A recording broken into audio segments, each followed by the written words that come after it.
Bwana Yesu asifiwe. Ninamshukuru Mungu Baba Mwenyezi kwa neema hii ya kupata bahati ya kusimama mbele ya wabobezi wa neno, wakimsikiliza mnyonge wao anavyofulukuta mbele yao akitokwa jasho, lakini kwa neema ya Mungu mnenaji ataomba ajifungue salama, mama na mtoto wabaki salama.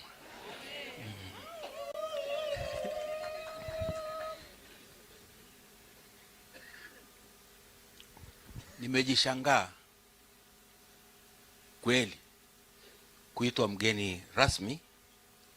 Nilipopokea kwa unyenyekevu, japo ni cheo ambacho kadri muda unavyokwenda kinazidi nacho kuyeyuka mpaka mwisho wa mkutano na cheo kimeondoka, lakini nimekupokea kwa unyenyekevu. Baba, nakushukuru sana. Tulipewa neno la kutuongoza mkutano huu, lakini barua ya Mheshimiwa Katibu Mkuu, injinia wetu, ilinipa mwongozo, vinginevyo sijui ningefanyaje, lakini alipa mwongozo. Neno linatoka Zaburi ya 78 mstari wa 3 hadi wa 4, na neno linasema, mambo tulioyasikia na kuyafahamu ambayo baba zetu walituambia, hayo hatutayaficha wana wao, huku tukiwaambia kizazi kingine. Nikapata mwongozo kwamba mpango mkakati wa Dayosisi ya Kaskazini unahusu watoto na vijana, alafu malezi kwa watoto, kwamba utandawazi unakosesha jamii muda wa kukaa na kujifunza neno la Mungu. Ndio mstari niliochorewa, mstari wa ajabu. Nikapewa lengo, sio uje Dayosisi ya Kaskazini uongee bila malengo, na lengo lenyewe ndio hili: wajumbe wa mkutano mkuu wapate maarifa ya kujenga familia imara, alafu wapeleke maarifa hayo makwao, yaani wakapractice, alafu waeneze na kwa wengine wote wa Dayosisi ya Kaskazini.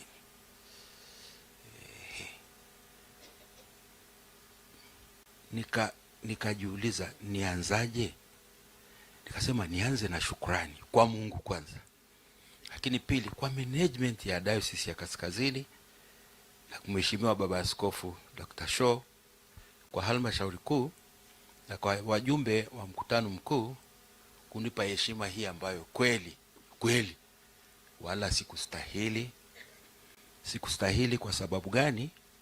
Baba Shaw ana wataalamu wengi katika dayosisi hii na katika kanisa la Kiinjili la Kiluteri Tanzania, lakini nikajikuta na mimi nimo miongoni mwa watu. Mungu nakushukuru. Lakini pia nikasema tutoe pongezi ya ajabu kwa uchaguzi wa neno hili na hotuba ya Baba Askofu Shaw. Huyu ni mwanafalsafa, ni jabali la mahubiri na mafundisho ya neno, lakini ni kama imetengeneza tofali, ni compact ya mkutano mkuu wote. Nakubaliana na wewe baba msaidizi wa askofu kwamba hata ungetangaza kufungwa kwa mkutano, tumetoka na content nzima ya mkutano. Kilichobaki ni kubariki na kuweka maamuzi. Baba, tunakushukuru sana kwa neno la ufunguzi wa mkutano huu. Sasa unapozungumza mbele ya wataalamu, anaposema mbele ya wataalamu, naona maprofesa wangu hapa, naona maclassmate ambao walinivuruga darasani. Unapozungumza mbele yao achana na mambo ya kitaalamu ambayo walifikiri utajiingiza kichwa kuzungumza mbele yake. Achana nayo ili utoke salama, pita kichochoroni.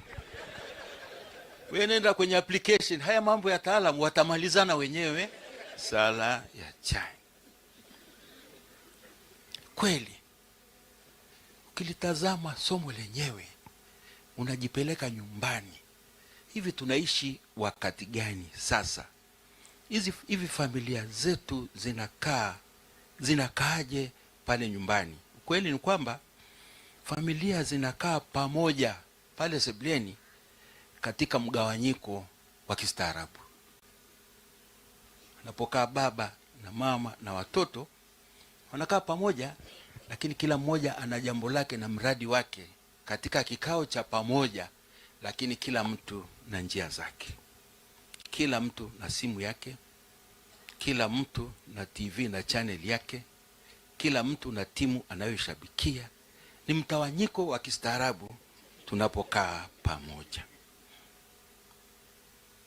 Mazungumzo ya pale nyumbani yametawaliwa na ushabiki, yametawaliwa na ukereketo, yametawaliwa na visasi, namna mbinu za kulipa kisasi, yametawaliwa na ushindani wa kijinga, yametawaliwa na stori za ushindani wa kiuchumi na kulipizana kisasi, yametawaliwa na wivu, yametawaliwa na chuki, lakini pia yametawaliwa na kujiona bora. Nafasi ya neno imepokonywa na usengenyaji na kujisifia na magomvi ya aina mbalimbali. Hatuna hata muda wa kutukanana kistaarabu mbele ya watoto. Unaweza ukamtukana mwenzi wako kistaarabu bila watoto kushtuka. Akikuletea za kuletwa, unaweza badala ya kumwambia mpumbavu, unaweza ukamwambia, mama, naona una changamoto ya kufikiri leo. Yaani umemwambia wewe ni mpumbavu. Tunawalisha watoto ujinga na upumbavu. Lakini pia ajabu nyingine ni kizazi, ni wakati ambao ukweli hatuna muda wa kusikiliza watoto. We mwenyewe ni shahidi wa nafsi yako. Ni lini unakumbuka umezungumza na mtoto mpaka kajisikia kwamba kweli leo nimezungumza na mzazi wetu? Hata kwa mambo ya kawaida tu tunaweza tukatoa agizo kwa amri, lakini kweli kule kusikilizana, ile conversation ya kawaida ya mzazi na mtoto tumeacha. Ustaarabu umetupeleka mbali kabisa. Badala ustaarabu utuvute, tutumie ustaarabu na teknoloji iliyopo katika kujenga familia, sisi pasipo kujua tunaibomoa, tunasambaratisha, na kwa jinsi hiyo inaleta mshindo katika kanisa la Mungu, katika kizazi hiki, na tusipokaa salama hata katika kizazi. Wapendwa, hatuombi pamoja. Hatuombi pamoja. Na naposema hatuombi pamoja, wewe unajijua. Na usione sisi ni wachungaji. Tupo wachungaji wengine hapa, pengine hatujaomba wiki nzima pamoja na watoto. Hapana, hili ni jambo lote wanaomwamini Yesu Kristo. Kweli hatuombi pamoja. Hatusomi pamoja neno la Mungu katika familia. Hatuonyeshi ukuu wa Mungu katika familia yetu. Sisi tunauonyesha uwezo wa kulipa bili. Baba, ada inatakiwa, tutalipa saa 4. Biashara imeisha. Hata sentensi kwamba tumuombe Mungu atusaidie tuweze tukaipata hakuna. Kwa hiyo mtoto anajua kwamba baba ni yote katika yote, mama ni yote katika yote. Mungu hana nafasi. Wapendwa, tusipojiandaa kujenga, automatic tunajiandaa kubomoa, na tunabomoa kweli kweli. Mungu uzinusuru familia zetu. Tunapaswa kujiuliza, kwa nini tuwafundishe? Kwa nini tunawafundisha watoto? Kwa nini tuwafundisha watoto nyumbani?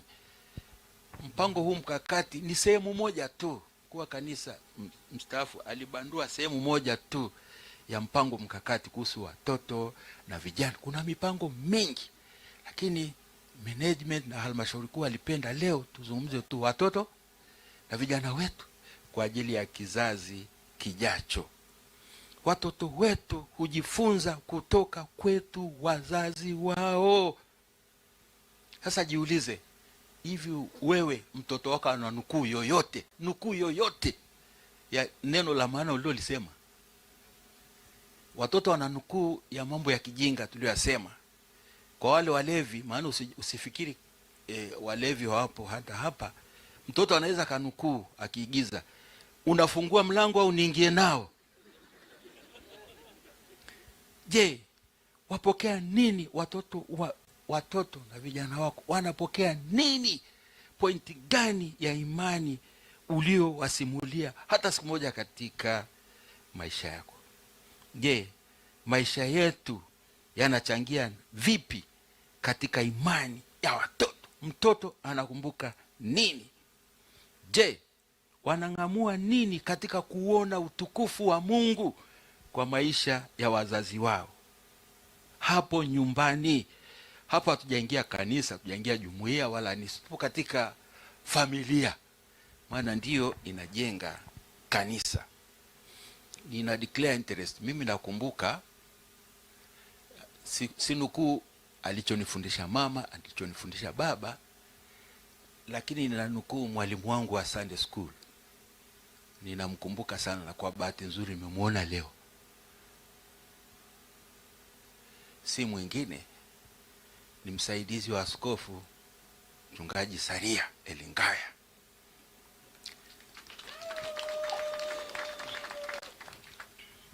Huyu baba anachokiongea kinatoka moyoni. Tukiwa wadogo tulikuwa namuona anakuja anatufundisha. Wakati huyu ni mwanafunzi Ilboru High School. Sisi tulikuwa wadogo. Ninakumbuka wimbo aliotufundisha, lakini niliushika kwa sababu alisema leo nitawafundisha wimbo niliofundishwa na baba na mama. Nikasema Mungu, kumbe baba na mama wana uwezo wa kufundisha wimbo. Nimenukuu maneno machache. Maneno anasema, macho mawili humuona Mungu, masikio husikia neno lake, miguu miwili ya kumfuata, mikono ya kumtumikia. Akafafanua akasema, unajua yote tulio nayo kitovu chake ni Mungu mwenyewe. Kwa hiyo wewe uko hivi kwa sababu ya Mungu tu, wala si baba yako, wala si mama yako, wala sio pochi ulionayo mfukoni. Baba mzee Saria, shikamo.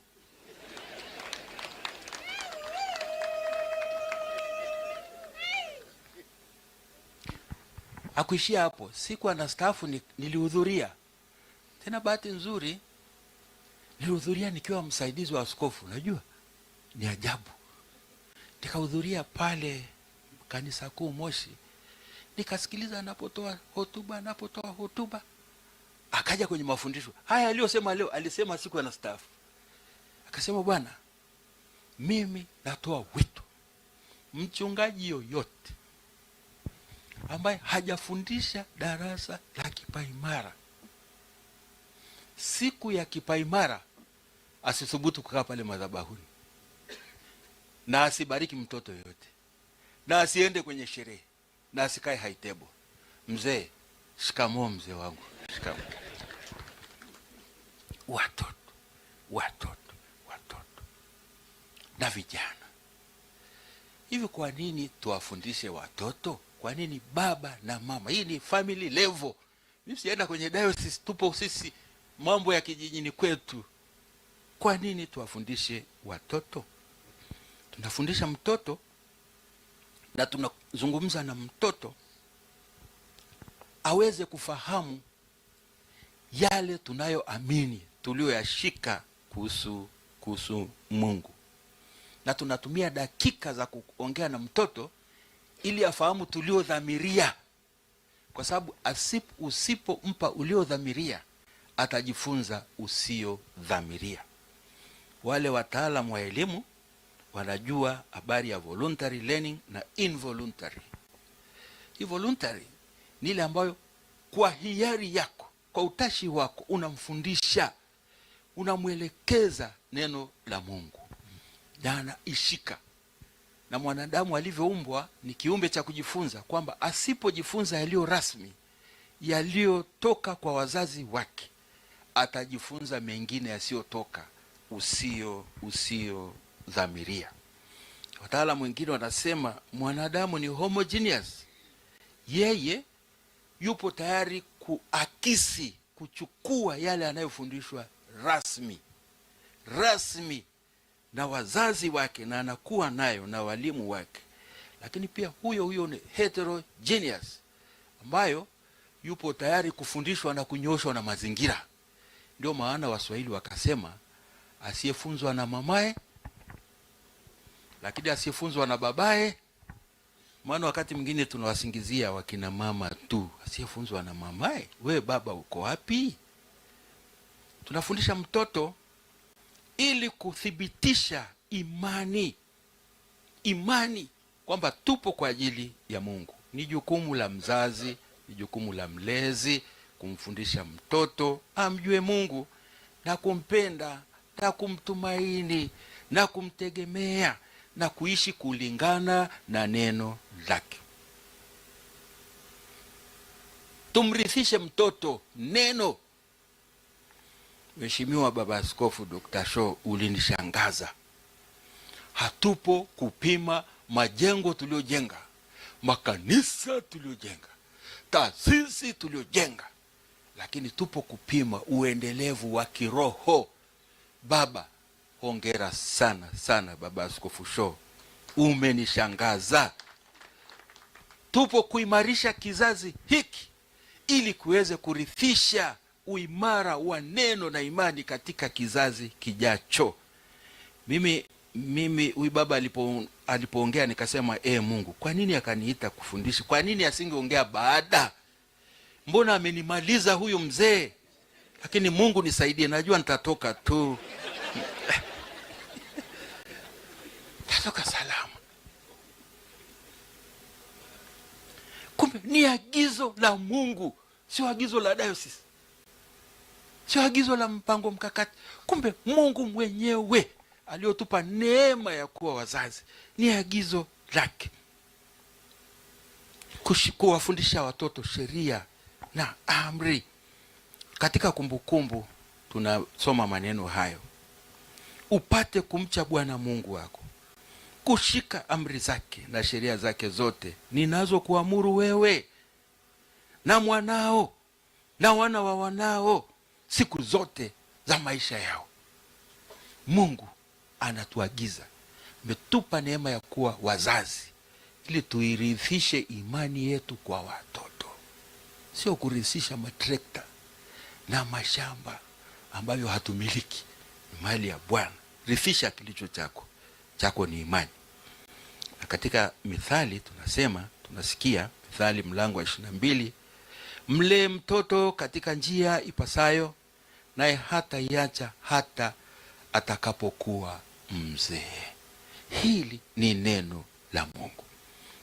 Katika Waefeso Mungu anasema, nanyi akina baba msiwachokoze watoto wenu, bali walelee katika adabu na maonyo ya Bwana. Tunawachokoza watoto pasipo kuwachokoza tukijua. Tunawachokoza kwa kutimiza wajibu wetu kama wazazi pale nyumbani. Ni pia katika Timotheo tunasikia maneno haya, bali wewe ukae katika mambo yote uliofundishwa na kuhakikishwa, na ya kuwa tangu utoto umeyajua maandiko matakatifu ambayo yameweza kukuhekimisha hata upate wokovu kwa imani iliyo katika Yesu Kristo. Tunajenga kizazi kijacho kinachookolewa kwa imani katika Yesu Kristo, kilicho imara, kilicho kamilifu katika kumshuhudia Bwana Yesu, tukiwarithisha neno la Mungu, maisha yafaayo toba katika neno la Mungu. Na Kristo anasema, wacheni watoto waje kwangu, msiwazuie, hata ufalme wa Mungu ni wao. Katika kuwafundisha, katika kuwalea, katika kuwajenga, tunawafanya wawe bora katika ufalme wa Mungu. Nilishangazwa na kijana tajiri katika Injili ya Marko mlango wa 10, alipomfuata Bwana Yesu. Ana kila kitu, lakini hakuwa na amani moyoni mwake kuhusu uzima. Tunakumbuka alipomwambia, mwalimu, nifanye nini? Yaani kwa kifupi, nitoe shilingi ngapi niingie kwenye uzima wa milele? Kaulizwa, unazijua amri? Kasema hayo. Tena alitajua, usiue, usizini, sema, mzee, hayo yote nimewashika tangu utoto wangu. Nini kilichobaki?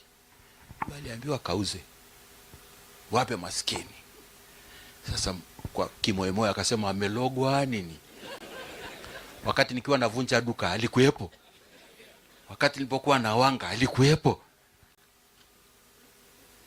Hakufundishwa kumtegemea Mungu, alifundishwa kukariri, lakini hakujua kwamba Mungu ndiye yote katika yote, na katika maisha yake anapaswa kuishi katika Mungu. Katika Timotheo wa 2 tunasoma maneno haya: kila andiko lenye pumzi ya Mungu lafaa kwa mafundisho na kuwaonya makosa yao na kuwaongoza, kuwaadibisha katika haki. Kila andiko linafaa kwa mafundisho. Baba, soma, usiwe mgumu. Sisi wachungaji tunajua mengi. Niona kwenye familia moja, ni uinjilisti wa kawaida. Siku hiyo baba akafanya sala. Kweli aliposema amen, mtoto akabwatuka. Jamani, leo baba ameomba. Ya mtoto anashangaa, hili dude kumbe linajua kusali. Tusiwashangaze watoto, tuongoze imani yao. Ni kazi yetu, sio kazi ya mwalimu wa Sunday school. Mwalimu anapalilia kilichofundishwa kule nyumbani. Na katika Zaburi hii, somo hili liliochaguliwa kwa makini, waliochagua somo hili wanastahili credit. Yaani wachambuzi wote wa Biblia niliowasoma wanasema kwamba Zaburi hii ya 78 mstari wa 3 na wa 4 ndicho kilele cha madai ya Mungu kwa kizazi kilichopo kuirithisha imani katika kizazi kijacho na kitakachofuata. Ndicho kilele. Yaani wataalamu wote niliowasoma katika kuhangaika namna ya kusimama hapa mbele, hili ndilo kichwa hiki. Na ndio wanasema hawa wataalamu wa Dayosisi ya Kaskazini, Mungu anawaona, Mungu anawasaidia. Kwa kweli mmelenga shabaha. Kule jeshini tunasema umepiga bull katika shabaha. Ni ujumbe mkubwa sana kwamba Mungu amewaweka wazazi ili wazazi wafundishe neema yake na nguvu zake na uweza wake kwa watoto, na watoto warithishe katika kizazi kijacho. Hili kanisa ni chombo cha Mungu, lakini taasisi ya kwanza ni familia. Kwamba uko pale, Mungu amekupa kazi kubwa sana kuirithisha imani kwa kizazi chako. Tunajijua tulivyo, tunajijua tusivyo na adabu hata nyumbani, tunajijua tulivyowezi katika kazi tulizopewa na Mungu, tunajijua tunavyotamani watoto wawe. Kuna jizi moja alikuwa anashuhudia, jizi kabisa, anasema kwa kweli mimi nimeiba vya kutosha, lakini namuomba Mungu mtoto wangu asiwe. Sasa wewe mwizi, kwani mtoto wa nyoka? Kwani mtoto wa jambazi si jambazi? Mungu ametupa, yani tunachokifyatua ni asili yetu. Ng'ombe akizaa kondoo anachinjwa saa hiyo hiyo. Wewe jambazi unategemea nini kumzaa malaika? Hapana, fundisha neno, lakini hilo neno likae kwako kwanza. Wewe ndiye chemchem. Unataka kutoa usichonacho, mwangaji mkubwa, unataka mtoto asiwe. Mbona wachawi wanawarithisha watoto wao? Kwani huku Kilimanjaro na kule kwetu si kuna boma tunasema Kachonjo, boma la kichawi hilo? Ni kwamba babu amemrithisha mtoto, mtoto amemrithisha. Kama tunarithishana mambo ya kijinga kiasi hicho, leo neno linataka turithishe mambo ya maana, na mambo ya maana ni neno, imani. Tunapotazama kanisa tunatazama kesho, na Baba Shauli maliza kwamba tunajenga leo kwa ajili ya kesho. Tutazame nguvu yetu kubwa, itazame kesho. Vijana, watoto nao wakatazame kesho ya watoto wa watoto wao. Kuna njia za kuarithisha mtoto imani. Harithishwi tu hivi hivi, tunarithisha kwa kuwa mfano mwema wa imani. Watoto huangalia maisha ya wazazi, wanaigiza. Watoto wadogo wanacheza michezo, wanaoigiza wanaigiza walichojifunza kwa wazazi. Wanaomba kama walivyosikia wazazi. Wanajifunza uaminifu na upendo na msamaha kama walivyojifunza kwa wazazi. Wanajifunza kumtegemea Mungu katika maisha yote nyumbani kama wanavyoona wazazi. Njia nyingine ni kwa kufundisha neno la Mungu. Afundishwe kwa lugha rahisi, lugha nyepesi kulingana na umri wake. Hadithi za Biblia, masomo ya Biblia, kwa mfano uumbaji, na kumpa testi. Kuna mmoja aliwapa testi watoto wake kwa kuwapa kitu cha kwenda kuficha. Nenda ukafiche kama huonekani. Wawili wakaja wakasema, nimeingia kichakani nimefukia. Mmoja akasema, hapana, mimi sikuweza kufukia kwa sababu sikuona mtu, lakini ulituambia Mungu anaona kila mahali. Kwa hiyo sijaonekana na mtu, lakini nimeonekana na Mungu, nikaacha kufukia, kwa hiyo nimekurudishia. Yule alipata thawabu, maana alifundishwa kwamba Mungu anakuona.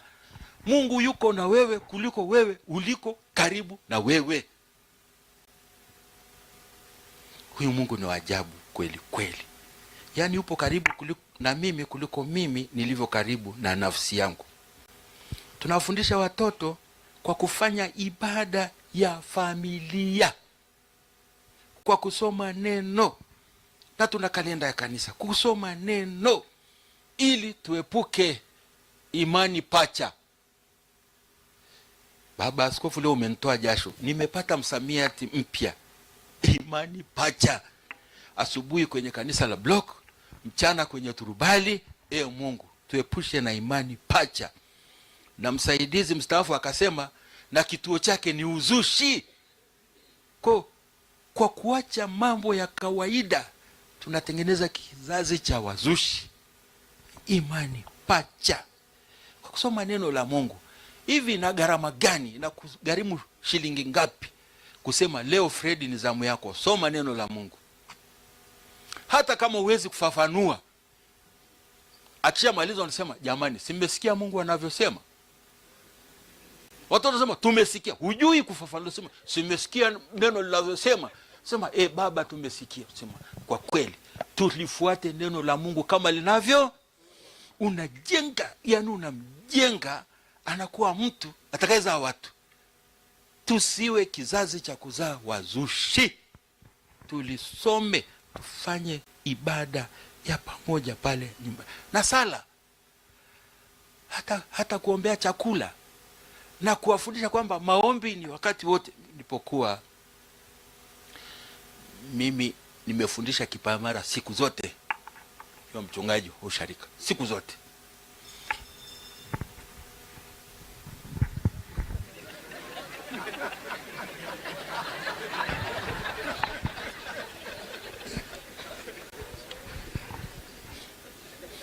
Aligongewa mheshimiwa mkuu wa wilaya alipokuwa anatoa salamu. Ndio muda wake tuwali.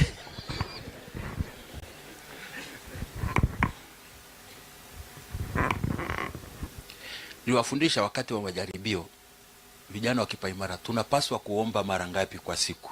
Ni swala la kawaida kwenye majaribio ya kipaimara, na wazazi wamekaa kule. Watoto wengi walisema mara 3 kwa siku.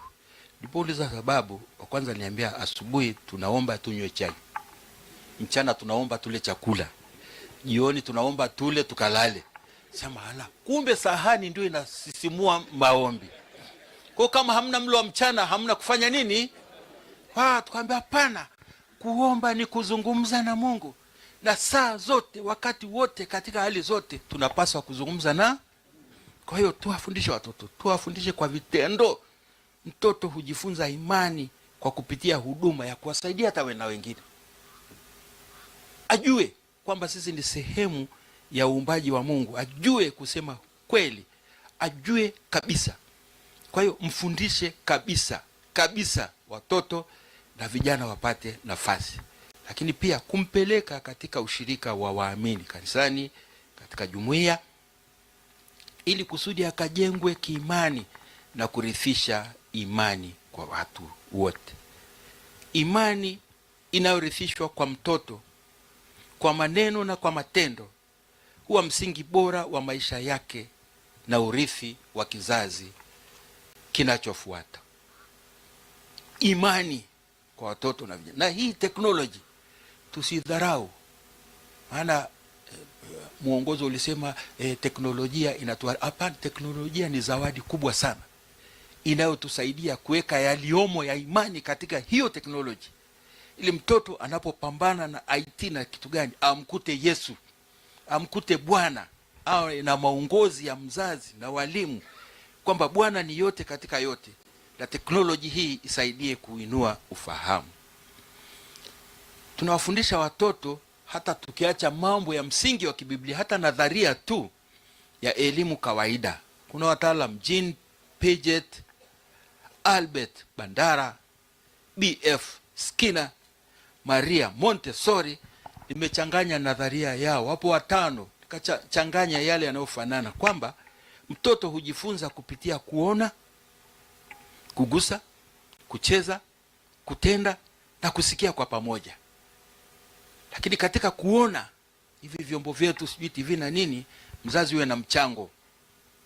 Usikimbie useme fungeni hiyo chani, hapana, sema unaona huyo alichofanya sio sawa. Tutasema okay, sio kumzuia. Maana ukimzuia ataenda kuangalia pembeni kwamba mbona mzee alinizuia.